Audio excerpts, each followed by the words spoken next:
Freshly busted. Oh, they are. They've been done. Are we cleaned on them? Are they on the table or are They're they? on the table. I'll clean them right after lunch. I want all that. As those pouches come up, I want all those Christmas orders to ship priority. Christmas. So as we give you pouches that have the Christmas pouch in them, make sure those ship ahead of all the other stuff. Okay. I've got the next 50 cut. Okay. I mean, that's at once you're gonna have to pull those in. I'll clean them. As soon as I'm done eating, I'll clean those so we can get them. I've only got 3 boxes left to ship right now too, so I'll be able to pretty quick. Good. There's not that many, is there, on the table? 25, maybe? 25 on the table. We got another 50 behind them. Most of those orders from yesterday we're able to ship. We have most of that shit, yeah? Yeah. Jeff, next topic for the podcast. Why the Fed decided to raise short-term interest rates? Why do you think? I can't speak on that. What do I think? I think that the powers that be, and I'm not talking about the president, I'm talking about that other government that actually runs things, has to do everything in their power. They have to do everything in their power to discredit everything Trump does because he's technically making them all look like idiots. And part of that is the economy was running well. You can look this up. Go ahead and look it up. Every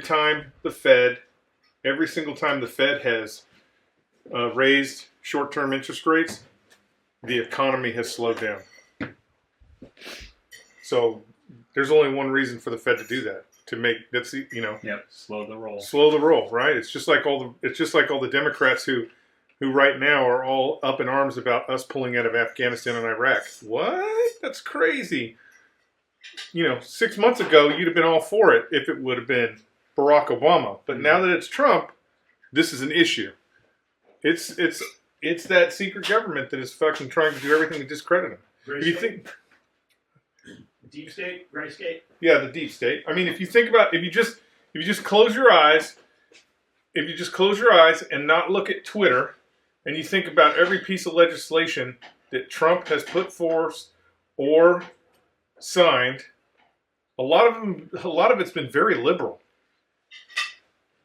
A lot of it they continue to try and take away from him. Do you remember not just a minute ago when they were making fun of him for meeting with a Kardashian about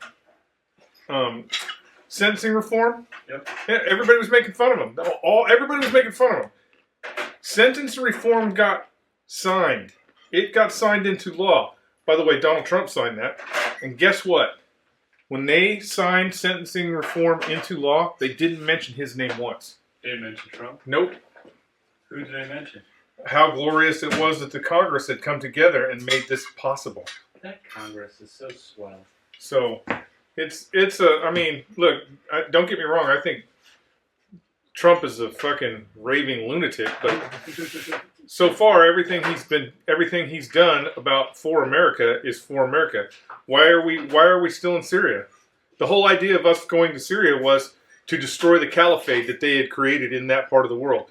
We have destroyed the caliphate. Who created it? Who funded it? Well, technically we created the caliphate by ignoring who they were and secretly moving arms out of Libya into Iraq. Thank you, President. Benghazi? I mean, some people would say that.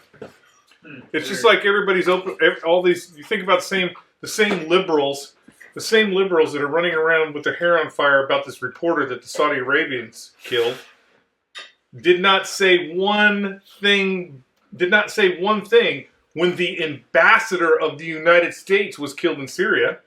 They didn't care about him, but suddenly they care about this freedom fighter reporter. It is one big nasty conspiracy to try and destroy Trump. And the problem is Trump is such an egotistical lunatic that they may very well push him over the edge. Over the edge to what? I don't know. Where he just gets in his car one day and is like, fuck it, I'm going to Key Largo. Nah, they're going to try to kill him. it is my personal opinion that I am surprised that someone hasn't already tried to kill him, especially now that he is talking about pulling out of all of these wars. Because those hawks in Congress, and they are both Republican and Democrat. You mean the industrial war machine? That industrial war machine, they need that war. Why else would we give them billions and billions of dollars every year for defense if we're not over there blowing things up? Wasn't there some other presidents that warned against the industrial war machine and Dwight Eisenhower. and were then killed? Well, Dwight Eisenhower was not killed, Correct. but when he left office, that was one of his things, that don't let the industrial war machine take over. And that's a military man telling you that. So back to sentence reform. Who stands to get out from the sentence reform? well, here's the issue. If you do sentence reform and you're going to let all these people out of jail, you also have a it's not a military complex, but it's a jail system. I'm going somewhere with this. But it's a jail system that is completely supported by our government through private contracting. Yes. So if you let those people out... And who is spending the most money to keep those people in prison? They sold all those fucking prisons. They privatized a bunch of those prisons. And now those prisons are not profitable or about to be even less so profitable. So the lobbyists for the prison, your biggest anti-marijuana lobbyist against marijuana, number one is pharmaceutical. Number two is the prison industry. There's a third one. I don't remember what the third one fucking was. It's not as big. But your big ones. Oh, alcohol. Alcohol. Did you and I have this fucking talk? I don't know. But The alcohol industry is one of the biggest lobbyists to keep marijuana illegal because you have young adults coming up as they're coming up, they're like, here, smoke some weed, and they never fucking try the alcohol. When the weed isn't available or whatever, they're stealing alcohol or booze or beer or whatever. It was always that thing. That weed will become their vice. well, So you're seeing a downfall. So you don't have future alcoholics and future beer people that are constantly drinking so much intake of alcohol and beer because they're smoking weed. well, you're actually going to see a glorious turnaround in corporate America about marijuana. And the reason why you're going to see that is because certain companies, big companies, are embracing marijuana. So, for example, John just mentioned alcohol. Budweiser is getting ready to make a medical marijuana drink. Yep. Once Budweiser gets in on that game, everybody else is going to, all the other liquor companies are going to get in on the game. Also, what a lot of people don't know is Philip Morrison, you know, the people who make your cigarettes, just spent a couple $2 billion on getting into the marijuana product line. So the same companies are going to be selling you the stuff that you're going to consume. You know, whether that's Budweiser marijuana beer or cigarettes out of 7-Eleven with marijuana in them. What do they call that? What do they call the cigarettes with the marijuana in it? I don't know. Joe Rogan talks about it all the time. I can't remember what they call it. Anyway. Yeah, big in Europe. I can't remember. Sherm sticks or something? That's what the LSD or something. Yeah, it's not that. It's something a little more something more. I don't know. Anyway, so that's where we're going. I do believe that there are people within the government, and you don't even want to. I mean, I could go on an hour about General Mattis and General Kelly. They are fucking sellouts. Those two are sellouts. They broke their oath. They broke their oath of office. Whether you believe me or not, I know a lot of guys walk around with General Mattis on their shoulder like he's a superhero. I do the same thing only because he took that seat, because he took on Secretary of Defense. But for him to leave the way he did it's shameful. It is actually shameful what General Mattis did. And for a Marine, both of those two, for those two Marines to just quit those posts is utterly shameful. They should be flogged for what they did. No other Marines can do that. No, there's no other Marines within that chain of command that can decide that they don't like the leadership and just walk away. Is that what it's? That's exactly what he did. He walked away because he had a conflict. He had a conflict with the leadership instead of doing what Marines do, and that is make shit happen. The two of them, to say that Kelly and Superman could not have convinced Trump to do other things is ridiculous. Of course they could have. So this is just politics, and I'm sure that both of those generals, can't even say his name anymore, will be very comfortable in corporate life after this. I am sure that McDonnell Douglas, or who knows, is going to be accepting their names on their board of directors. So you That was my point. Who you think they really did that on their own? Somebody fucking bought that. Somebody pulled the strings and made that. That was not. I woke up this morning and I just can't agree over a tweet that was made over the weekend. No fucking way. Well, most people believe most people. I should come over here so you don't have to do that. Most people believe that Mattis was going to leave anyways because him and Kelly were buddies, and so once General Kelly jumped ship, everybody was expecting Mattis's resignation sooner, because then it's just General Mattis and Trump sitting in the same room. And so, being that I'm sure that General Mattis and Kelly both don't think of President Trump as being their superior, that would be a hard pill to swallow. But I get it, hard pill to swallow. But you took the job. You signed on to that job knowing full well what it would be. And you bailed, leaving troops in the field in both Afghanistan and Syria during a retrograde, which is where they're going to be their most vulnerable. So you decided that because of politics, you had to bail that position. That is just bullshit. We can't. No other Marine can do that. That's the thing that pisses me off. You know, his only job is to provide guidance to the President of the United States. It is the President of the United States' job to make a decision based off that guidance. It does not matter what the President comes back with. If the President comes back with execute pulling all the troops out or send 10,000 more troops over there, it's the Secretary of Defense's job to make sure that that gets executed. So by him bouncing out of there, that's just that. I mean, I know people are going to be like, "Oh God, General Mattis is the greatest thing since sliced bread." General Mattis, General Kelly, all of them 4 stars that are up there right now, they are the reason why we've been in Iraq 17 years. They're no credit to the stars that they have on their shoulder. You give me the worst 4-star general in World War II, and I guarantee you, there'd already be malls in Afghanistan. There'd already be malls in Iraq. The damn thing would be over. But these are warmongers. They love to spend that money, which in turn means they are spending your children's lives over there.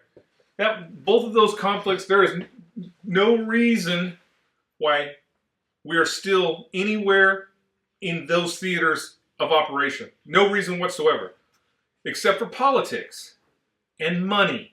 It's just greed. That's all it is. Now, I say all that to you, and if the Commandant of the Marine Corps called me today and said, I need you to go to Syria, I would go. But it's still all about greed. And I'm not talking about you dumb hippies that think we're over there because we need oil or anything like that. It's got nothing to do with oil. We could care less about the oil that's in Iraq. And it has everything to do with the, I don't know, $300 billion that they're going to spend on hammers next year. That's what it's about. It has nothing to do with any resources. I mean, everybody's like, oh, they got precious metals in Afghanistan. Do you see any mining companies that are moving into Afghanistan to get those precious metals? Nope. We give 2 shits about what's going on. We give 2 shits about the minerals and all that stuff in Afghanistan. We don't want any part of that. What we want to do is keep spending that defense contractor money. We want to keep making F-35, F-36, F-39 Raptors to fight some invisible enemy that doesn't exist. To just, I mean, let's be realistic. Trump is talking about pulling 2,000 troops out of the country of Syria. That's nothing. That's nothing. That's a handful of guys. They're literally just going to go across the border. All right, we're back in Iraq. He didn't say pull out of Iraq. He said pull out of Syria. The caliphate has been broken. Let the Russians fight those guys. I know. Oh, we don't want to be in bed with the Russians. We are not the policemen of the Middle East. Let them handle it. If they can't handle it, too bad. It's not like we ran out of bombs and we ran out of aircraft carriers and we've ran out of tanks and we can't go right back over there and do the same thing we just did if we have to. The question is, why do we need to stay there? It's the money. You have to have the boogeyman. Yeah. To build the arms to fight the boogeyman, to create the money that doesn't exist to pay for that. It's just a big fucking circle. It's because the dudes running the show finance both sides of it. In World War II, the same dude that financed Napoleon financed the opposite fucking side as well. Not Napoleon, but in World War II, Germans and it's the same fucking thing. And that family financed Napoleon and the opposing side of Napoleon. That's how it's always fucking been. That's how it always will be. So I thought he said pull out of Afghanistan as well. He did. He said let's do a drawdown on Afghanistan. So he wants to pull a bunch of troops out of Afghanistan. But once again, the mission is over. Leaving troops in Afghanistan and Syria is to no benefit to us whatsoever. You know, we created the whole Afghanistan. We fucking put all those arms over there. We trained all those dudes that we're now fighting. We trained all those people and armed all those people to fight the Russians. Now we're fighting fucking those same dudes. Like that, there's fucking movie after movie after movie about that shit. If you want to send a message, I mean, and I'm in the personal opinion, the President of the United States should not be able to put troops on the ground of a foreign country without Congress signing off on it. We have been, since the end of World War II, we've been in numerous conflicts where the Congress has not signed off on it. Why? Because they're cowards.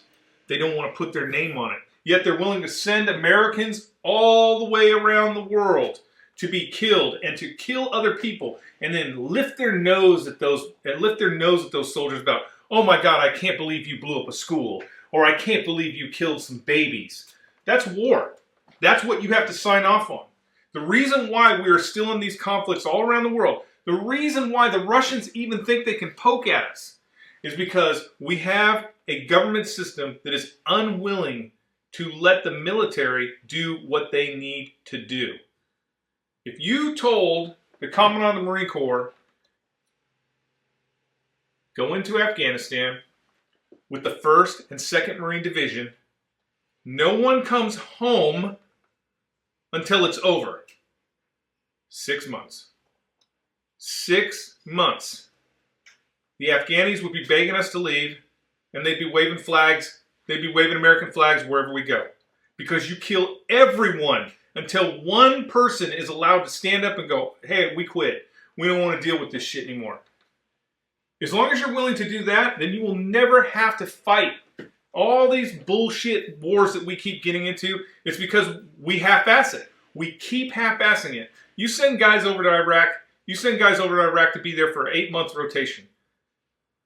By the time they figure out who the bad guys are, they're already coming home.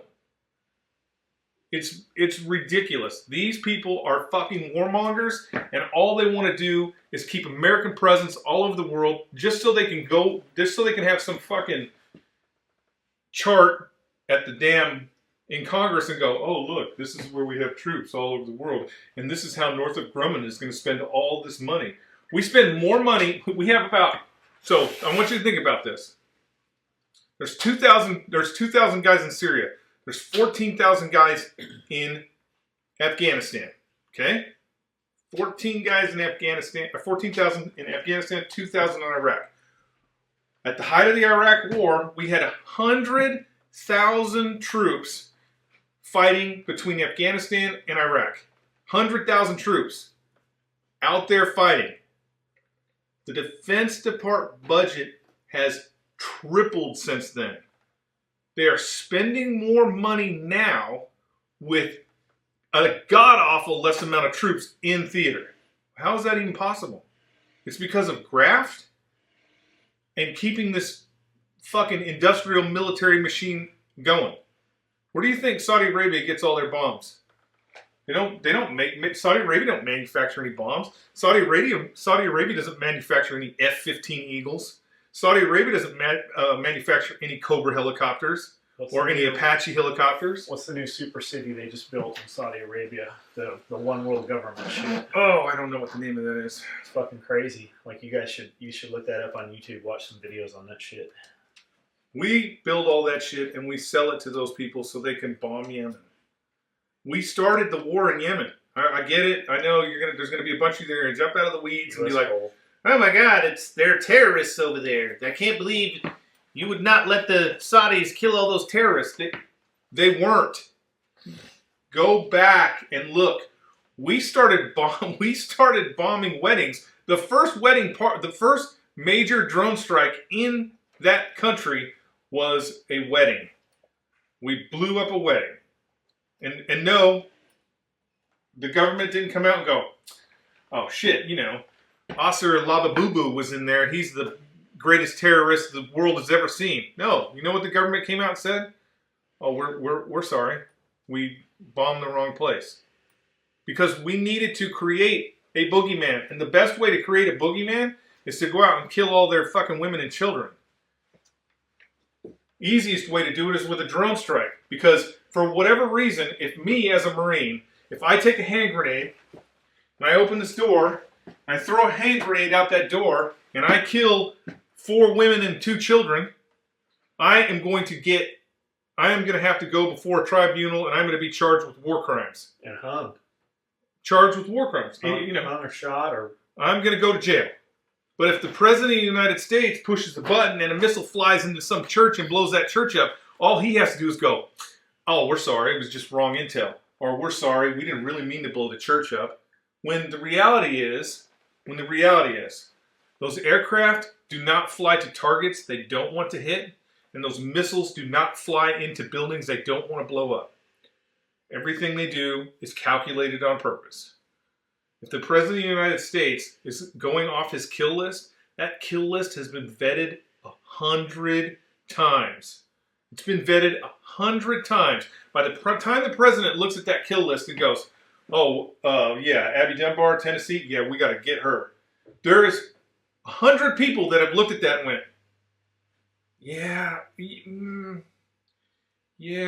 well, we really want to get Josh, but I'll bet if we hit Abby's phone, that'll get Josh. It's really out of control. It is really out of control. And there's a possibility that, he's got 2 years left. There's a possibility that Trump destroys the whole mechanism. But I do believe that they will kill him before that happens. Like this, he should really be like, every time he's outside, be like moving and ducking and weaving, because U.S. presidents don't last long. U.S. presidents don't last long after they talk about getting out of a war. Kennedy wanted to leave Vietnam. Kennedy didn't want to do the Bay of Pigs. He didn't last too long after that happened. After he was like, "Bay of Pigs, disaster. We don't need to fuck around with this. I don't want to fight the Russians. I don't want to be in Vietnam." And he gets killed? I don't know. Coincidence? Probably not. I went crazy because Mattis pisses me off. That understandably, I know I'm going to have a bunch of Marines who are like, "Mattis is the great hero of Iraq," or what? Look, the only reason why we had to fight in Fallujah twice was because Mattis gave it back to the Iraqis. The only reason why we would get shot at during the election and we're not allowed to shoot back, or they were firing rockets into our camp and we're not allowed to do anything about it, was because Mattis didn't want anything to go on during an election. We wanted to pretend like ISIS wasn't still attacking U.S. troops. So Didn't they take everybody's fucking guns and turn well, them into that Mattis was there? that was I don't think that was Mattis, because that was the division commander. But They disarmed everybody. yeah, that was the first push. So when 17 had to stay during the first Iraqi push. 17 stayed in Iraq the longest out of any Marine Corps unit. I'm sure there was an Army unit there that was longer than that. But any Marine Corps unit, and every time they would tell The Marine Corps is famous for this. They'd be like, "Hey, guess what, everybody? We're going home next weekend." And then Friday would come, and they'd be like, "We didn't mean this weekend. We meant the next weekend." Well, they did that to a battalion that had already been there the longest. And when the division commander came to tell them the bad news that they wouldn't be home again by Christmas, they took everybody's guns. They wouldn't let anybody have guns in there. So I don't know. I'm sorry I'm being hard on you, Mattis, but you shouldn't have took the job. If you can't finish the job, you shouldn't have took the job. And at the very least, Trump gave you a great fit rep. And then you in turn flipped his ass off. That's ridiculous. As from a command perspective, you violated all your own rules. Every single one of your rules that you forced your Marines to follow to a T. To a fucking T, you violated. Pisses me off. Kelly, on the other hand, I get Kelly. You were just chief of staff, and that's like herding cats. And you're more used to Marines jumping up and down whenever they see you come in the room. And now you have to deal with all these Monica Lewinskis running around. I get it, but once again, you shouldn't have took the job. So who replaces him? Well, the secondary guy for Secretary of Defense, I do not know his name. He is also a general. It will be sworn in January 1 for Secretary of Defense. He'll be strong, obviously. Or Trump wouldn't put him in, wouldn't you? I don't know. I think, Trump's biggest problem is he's a yes guy. Meaning he has always surrounded himself by people who say, yes, yes, yes, yes, yes. Make a promise. And he's had all these guys. He's had all these guys that he's brought into his staff, which I understand. I 100% understand why Trump did this. So you say you're going to come to Washington, D.C., and you're going to drain the swamp. If you're going to drain the swamp in Washington, D.C., that means you can't use any people that are in Washington, D.C. So you have to bring all your pals from New York City and put them in these positions. The problem is, your pals aren't very clean either. And because everybody wants to destroy you, that's what they're gonna do. They're gonna start looking at all your friends. I mean, come on, let's look at this damn investigation into Russia meddling with nobody's been charged. Everything that anybody's been charged for has been something fucking silly that without any hesitation, 100%, every single person, to include Ron Paul, is guilty of the things that these people are being charged with. It is ridiculousness. I mean, you're putting a guy away. You put a guy away to jail for 14 days. We spent $43 million. $43 million, and the investigation is not over. And there's one guy that's going to jail for 6 months. One guy's going to jail for 14 days. I think we could have used that money better. But they have to destroy. So they go after all his guys. He gets rid of his guys are all falling like flies. He's going to bring in political people that all they want to do is, all they want to do is keep the establishment. It's the only reason why Mattis wanted to keep troops in Syria. I guarantee you that in his desk drawer, if you open Mattis's desk drawer right now, you open it, he's got 100 reasons in his desk drawer why we need to put more troops in Syria. Why we need to put more troops in Syria. 100 reasons. So the caliphate has been crushed, but we need to make sure we keep Syria stable. And the only way to keep Syria stable is to make sure that there's more troops in Syria. So we can spend more money, waste more taxpayer dollars, but that industrial military machine can keep becoming rich. I don't know. I'm torn. I want an M1 Abrams, so keep spending that money, keep spending your taxes on the military, but how come you didn't drive tanks? How come? Because I really just wanted to carry a machine gun. I mean, I really wanted to carry a machine gun. So how did you end up where you were from machine gun? Super Squad. So when I was in a regular line platoon, and we won Super Squad for the Marine Corps, and when we got back, the battalion commander was like, any squad that's good enough to be, this is Colonel Pratt, he should have been Commandant or Secretary of Defense. The wars would have been over. We would have never even went there. They would have just been like, oh fuck, we're not going to do this. He was like, any squad that's good enough to win Super Squad is good enough to be Scout Sniper. Or it was Stapleton back then. So it was like, you're all going to Stapleton.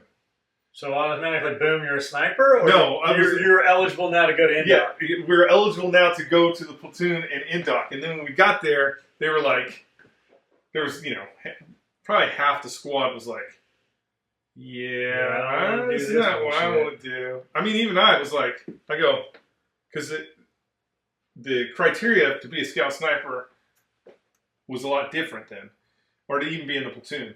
And so I didn't meet the minimum requirements. Physically? No, I wasn't an expert. So I had just done that one platoon. I hadn't gone back to the range yet. I wasn't an expert, rifle expert. I hadn't gone back to the range yet. And so I'm not an expert, which means I'm not qualified to go to sniper school.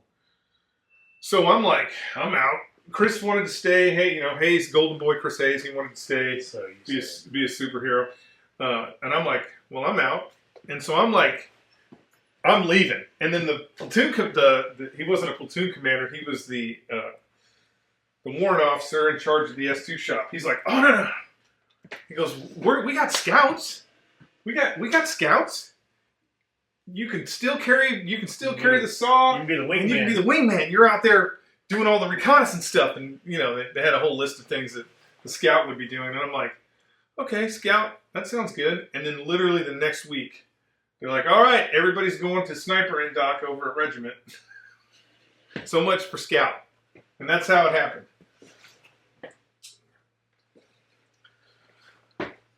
But I don't know. I just like the idea of driving 45 miles an hour down the road in an armored vehicle with a 120 millimeter smoothbore gun on it.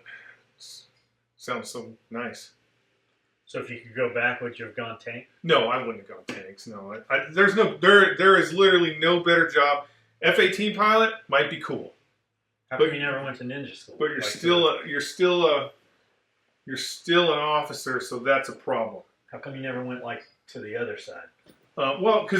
So in my glory years, there really was no other side. What about Barrett? So you could go force recon. So in those days you could go force recon, but the way my thing worked out is every time I was in a position where I could go do something. So, for example, when we got back from Somalia, that would have been the opportunity time. That would have been the opportunity time to go take the Indoc and go to recon or force recon. No, I'm talking about chopping over to the other side and going to CAG or something. Oh man, no, that's you. We're snipers at that time frame.